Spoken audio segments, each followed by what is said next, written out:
एक दिन एक लड़का जो कि एक कंपनी में काम किया करता था, उसे किसी भी भूत प्रेत पर कोई विश्वास नहीं था।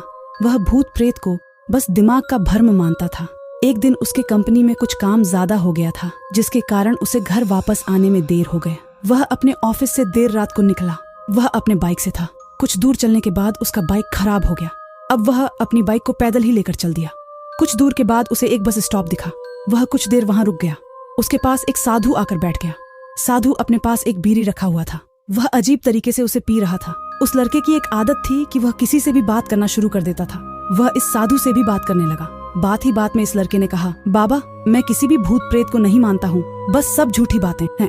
साधु ने कहा, तुम भले ही भूत प्रेत को मानो या फिर न मानो, लेकिन तुम यह न कहो कि भूत प्रेत नहीं होते हैं। ये सब कुछ होते हैं। इस पर उस लड़के को थोड़ी सी हंसी आ गई। उसने कहा, भूत होते हैं तो क्यों, हमें नहीं दिखते हैं? क्या आप मुझे अभी कोई भूत दिखा सकते हैं? साधु को लग गया कि अब इसे जरूर ही भूत दिखाना होगा। साधु ने लड़के को श्मशान घाट की ओर चलने को कहा। फिर क्या था, वह दोनों चल दिए। रास्ते में उस लड़के को थोड़ा डर लगने लगा, फिर भी वह अपने डर को कम करके आगे बढ़ते जा रहा था।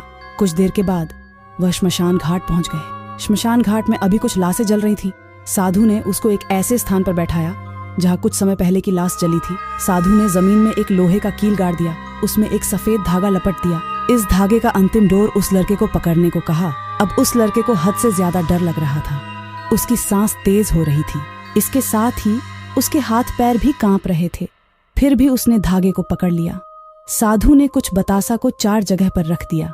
सारे बतासे उस धागे की पास ही एक लाइन में रखे हुए थे। उसके बाद साधु ने लड़के को सावधान किया, अभी कुछ आत्मा इसको खाने को आएगी। जब तक वह इसको खाकर चले न जाए, तब तक तुम अपने हाथ के धागे को मत छोड़ना। यदि तुम ऐसा करते हो तो तुम्हें नुकसान हो सकता है। फिर साधु से मंत्र पढ़ना शुरू कर दिया। कुछ मंत्र पढ़ने के बाद साधु ने उस लड़के को आंख बंद करने को कहा। फिर कुछ देर के बाद ही आंख खोलने को कहा। जब उस लड़के ने आंख खोला तो वह जो देख रहा था, उसे उसके ऊपर विश्वास ही नहीं हो रहा था। वास्तव में वहां 4 आत्मा थी जो कि बतासे को खा रही थी। लेकिन जब उसने यह देखा कि उसके पड़ोस में रहने वाले व्यक्ति की आत्मा भी वहां है, जो कि कुछ दिन पहले ही मर गए थे, तो उसके हाथ से धागा छूट गया। अब वहां पर वह साधु भी नहीं था। वह लड़का तेजी से श्मशान घाट से अपने घर की ओर भागने लगा। जब वह अपने घर की ओर जा रहा था तो उसे पीछे से कोई उसका नाम लेकर बुला रहा था। उसको पीछे से कई तरह की आवाज आ रही थी। उस लड़के ने पीछे मुड़कर नहीं देखा।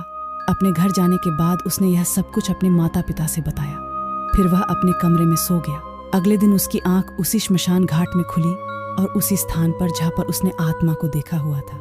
इसके बाद वह दिमागी तौर पर बीमार रहने लगा।